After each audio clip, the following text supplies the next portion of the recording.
Is a no-deal Brexit more likely now or less likely? The parliamentarians, let me explain, it gets so complicated, nothing's simple in this. Parliamentarians today are going to try and say we don't want a no-deal Brexit. They think that's going to be their default position after this ignominious defeat that the Prime Minister had yesterday on her meaningful vote, on her version of a Brexit deal. So for the moment, that's off the table. Now, today's vote is about, as you say, saying there's going to be no-deal Brexit, according to the parliamentarians. But tomorrow's vote is about having an extension to Article 50, which is the process of us getting out of the EU, i.e. do we ask the EU to extend, and for how long, the whole process as well, so that we don't have Brexit just yet. The problem is the Europeans are saying, what is the point of us giving you more time when the deal's on the table, and that's as far as it goes, the negotiations are done and dusted, you don't know what you want in Parliament, and this is the key, and you don't necessarily know how long you want to extend for as well. So although parliamentarians in Britain this afternoon may categorically turn around and say, we don't want a no-deal Brexit on March 29th, there is still a very high chance that there could be a no-deal Brexit on March 29th, because parliamentarians in Europe are saying, we've done this, and we're fed up with this. And this is what Michel Barnier has been saying to the European Parliament today. So unless this lot behind me, 650 MPs, can come up with an alternative version of Brexit which they can get behind, which may or may not be a softer form of Brexit, then the Europeans are going to say, no, that's it. So it will still be a no-deal Brexit on March 29th, despite what they have to say.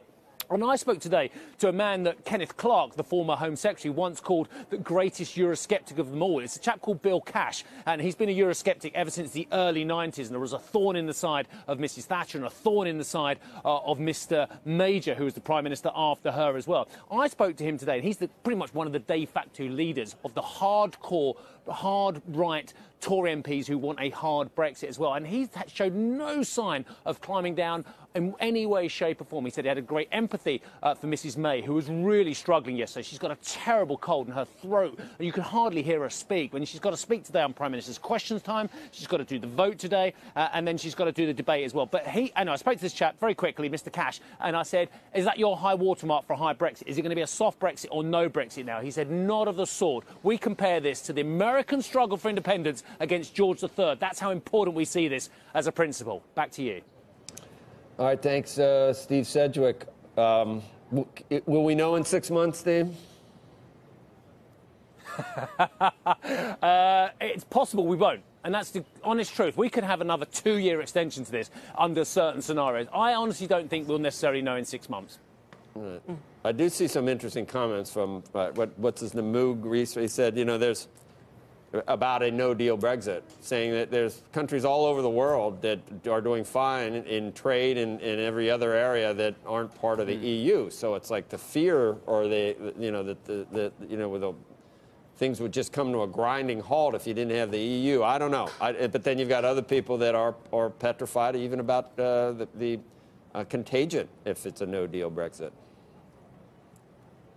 Yeah, look, let me give you two different views. We've also got today the spring statement from the Chancellor of the Exchequer, Philip Hammond, and he's got a bit of a windfall. Tax receipts have been better than expected because we've had higher employment. He wants to deploy that, but he won't deploy that cash until he knows what's going on with Brexit. So that's holding back investment. It's holding back companies as well investing in the UK. I also spoke this morning to a chap called Roger Bootle. Now, he's a free trader. He believes that actually we can leave with a no deal, and he reckons, wait for it, over 15 years the UK could get a £140 billion windfall from not being in the EU. And in fact, he pointed to the example with the UK and the US. He's, look, we haven't got a trade deal with the US, but we still do enormous amounts of trade with the United States regardless. And also this morning, one more point I should say, we've had a government indication that in the event of a no-deal Brexit, they would cut tariffs on a whole host of goods coming into the UK, which of course would be a great incentive for people to carry on trading with the UK. So you're absolutely right. There are two very extreme views on this one. But again, we see no meeting of minds on how to get through, as you say, what could be the next 16 days, 6 months,